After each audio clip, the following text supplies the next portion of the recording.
Welcome to the Zen of Reffing Roller Derby, Lesson 29, Junior Derby, Gameplay. I'm Axel Sestival, the author of this training manual. I'm filming this on August 29th, 2018. The contents of this presentation are up to date as of this recording. Should this video become outdated or replaced by a newer version, I'll put a link on the screen to where you can find more information.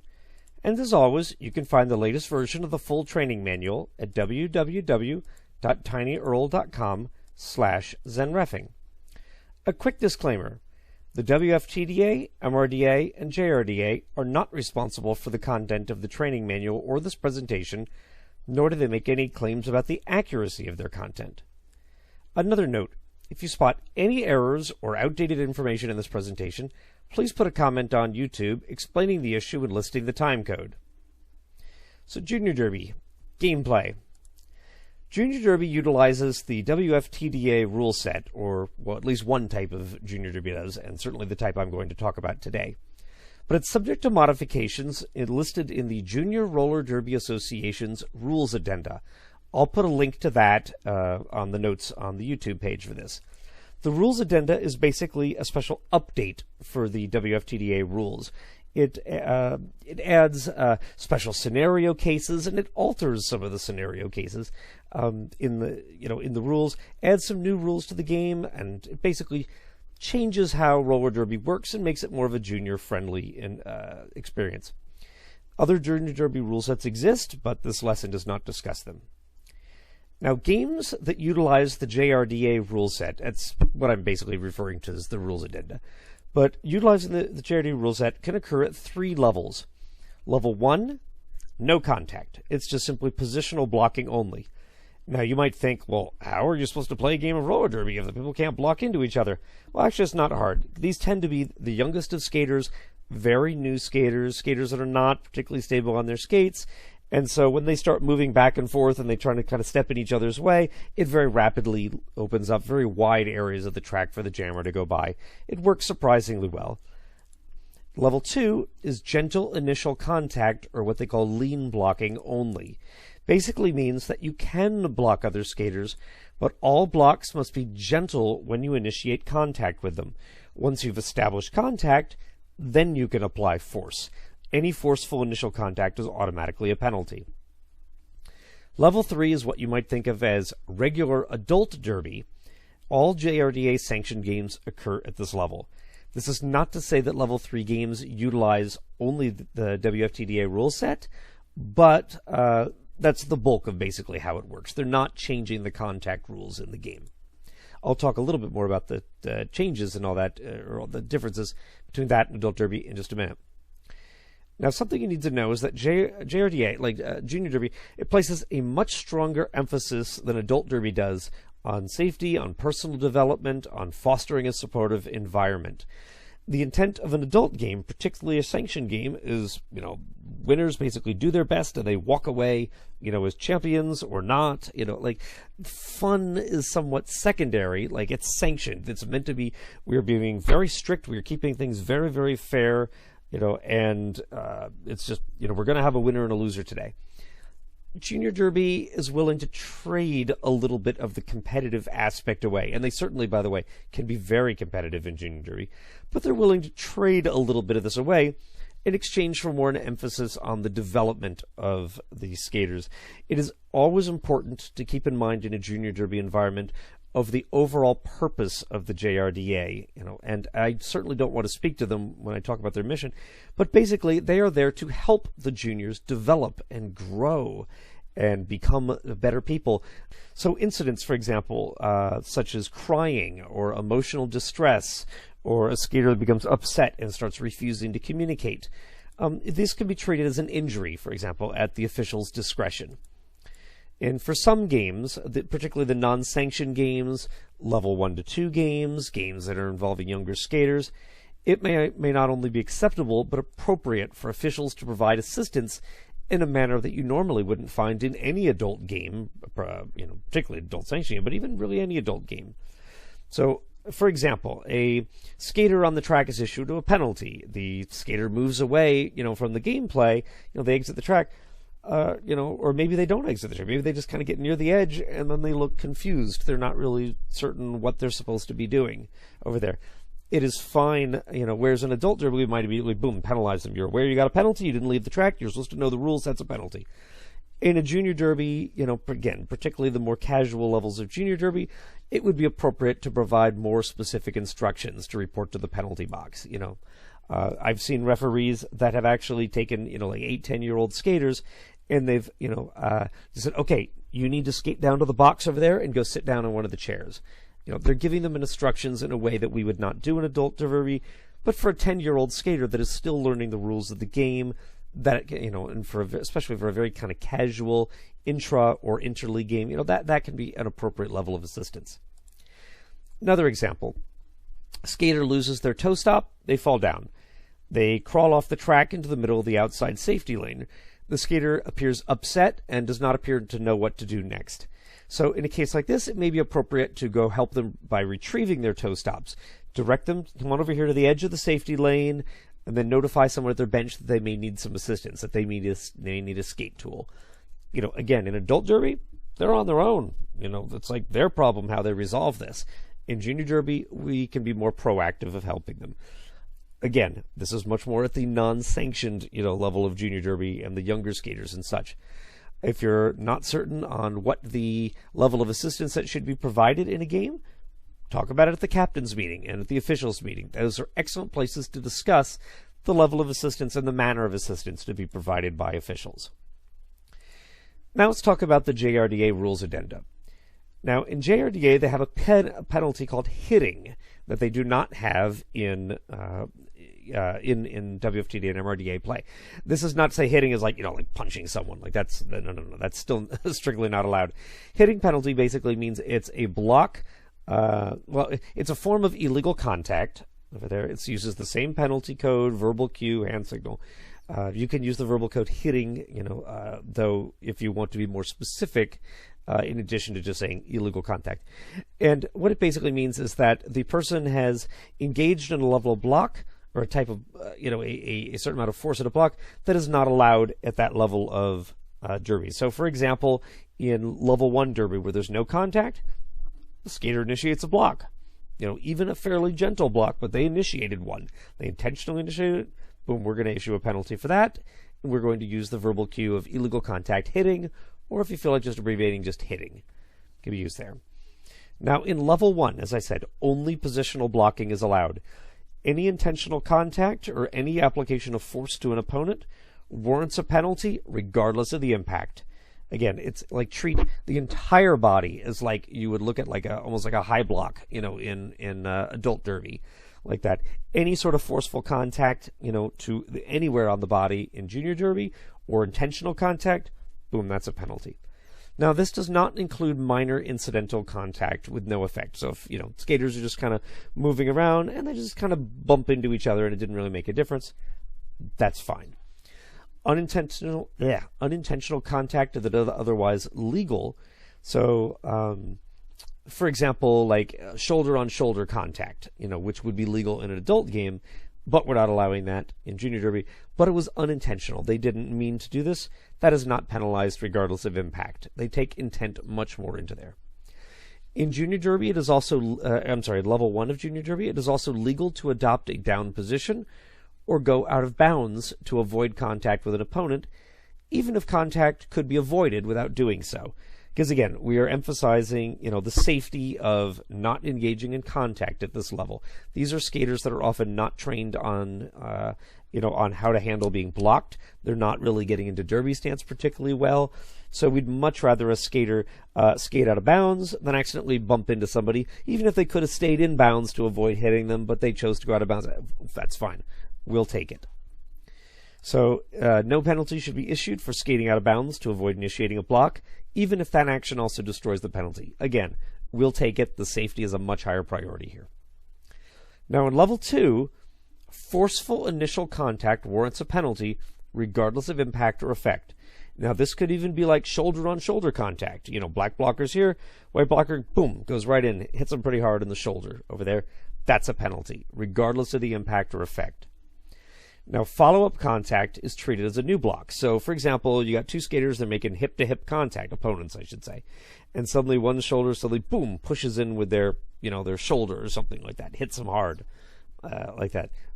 That's, that's now that's a penalty. That is a hitting penalty because they have hit in a manner that is not allowed in that game.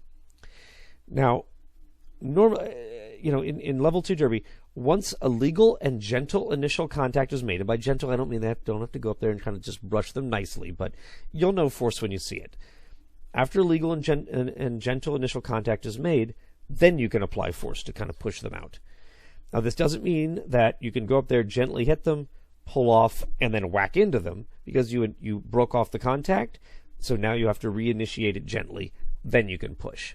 So if you break off the contact and then push, or then hit with force, then that is a hitting penalty. Now, something to keep in mind that acceleration is irrelevant. Some people that have been officiating junior derby for a while may remember there were old days they talked about accelerating into a block, or you can't block when you're at speed, or you can only take 2 steps into a block or something. That's gone. They basically found that metric didn't work nearly as well as intended, and it was causing a lot of confusion. So they set the gentle initial contact metric instead. So it is entirely legal to block in junior derby at very high speed, or if one person is standing and the other person is coming in at speed, but that contact had better be gentle when they arrive. In level 3 derby, all contact penalties are treated in the same manner as adult derby. So for purposes of physical contact, no difference from what the adults do. Now, some differences in the rules that apply to all levels. First, games can end in a tie. This applies to all non-championship tournament games. So, again, at the JRDA champs, they're not going to let those enter in a tie because they're sitting in brackets and they need to do. But otherwise, games, they can end in a tie. Now, that doesn't mean they have to be, end in a, if the score's tied when the period clock runs out, that doesn't mean they have to end it there. Overtime jams may be held if both, one or more overtime jams, as necessary to break the tie, may be held if both teams agree. And this only applies if the teams agree. If one team says, we're content with a tie, boom, then it's done. It ends. This includes sanctioned games. And again, in junior derby, our purpose is not to have a winner and loser. So, there are many, many games where the coaches are very happy the game's in a tie. Then we can declare everyone as a winner, and they just kind of end it. That's fine. Another thing, all non-gameplay behaviors, meaning I'm not talking blocks or anything, but they taunt, harass, intimidate another person, whether that be a skater, official, anything else, that warrants a misconduct penalty. So junior derby is much stricter than adult derby is regarding their code of conduct and regarding bullying, regarding being rude, and such. So in adult derby, yeah, you could skate past the opponent's bench if you really want to and go, yeah. Do that a few times. The head referee is going to ask you to knock it off, but you can legally do that. You cannot do that in junior derby. That is taunting. You can't catch me. You're too slow. Like that. Now, if a spectator, including a parent, starts engaging in this sort of incident, in this sort of behavior, they're yelling, "Hey, that ref sucks!" Get that skater out of there. They stink. Like that. They've got a very, very wonderful way of dealing with this in junior derby. They call an official timeout now. They bring the captains in. They point out who in the audience said something, and they give each captain, they have the option of accepting a penalty for that person. If neither captain agrees, bout security is then called to escort the spectator away from the venue. They're thrown out. They're gone. And I don't mean just outside the, the main rink area. I mean, they're out. They are outside the building at this point. Even if a captain says, that's my mother, sorry, she does that, I will accept the penalty, then on a second instance of unsporting conduct, the captains don't get the option. The spectator is thrown out. So it's a good idea, once the captain takes a penalty for a skater, captain takes a penalty for an audience member who's being abusive, that audience member be warned that captain will not have the option to do so a second time. Now, again, this is with relatively minor acts of taunting and being rude and such. For major acts, such as, for example, repeated, excessive, like for example, using slurs based on race, religion, sexual orientation, they're out, expelled on the first things. Name calling, calling somebody a jackass, they're out. We don't take name calling. Even if in adult derby you might just issue a penalty, junior derby is much more severe about this. We're not going to let this get out of hand.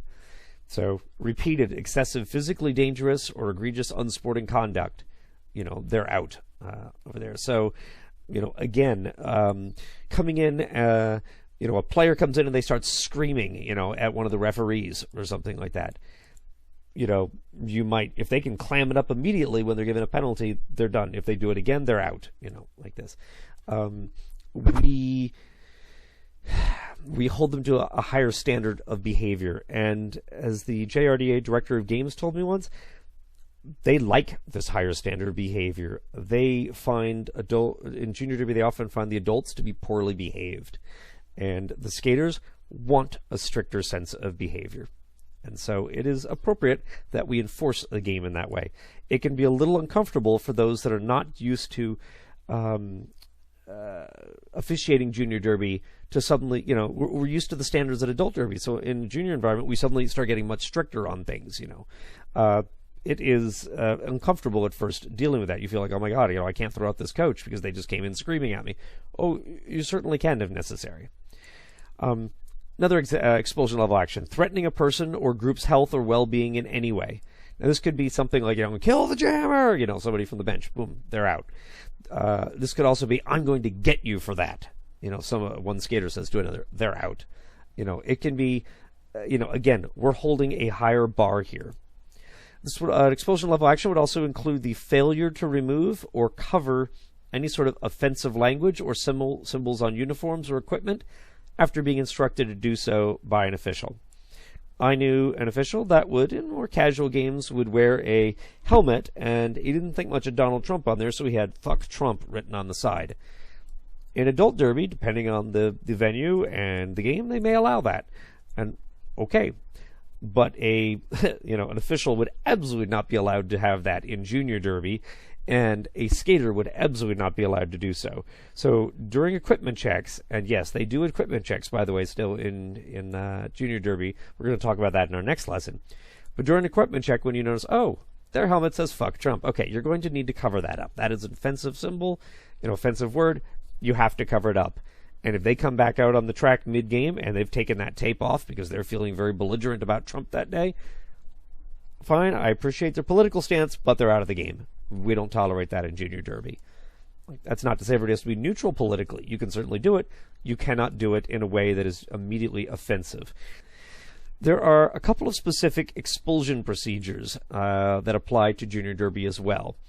Junior derby does not like the idea of expelling a skater and just shipping him off to the locker room, where you might potentially have an upset 14-year-old, let's say, who's not in touch with their emotions of what's going on. So expelled skaters, for one thing, they cannot be forced to leave the gameplay area without supervision. Expelled skaters may also remain in the audience with a designated supervising adult. This is someone who should be identified during the pre-game meeting. And any sort of expelled skater is basically handed over to that adult. If you can't find the designated adult, they're not there, there's no one, then you grab somebody on the bench staff and you release it to their custody and they can go off. Now, what is an adult can vary from country to country. In the United States, we typically would consider that 18, but in other countries, they'll consider that 16. So there are junior derby games where they're releasing it to a skater who's just simply not playing in that particular game, but the skater is 16.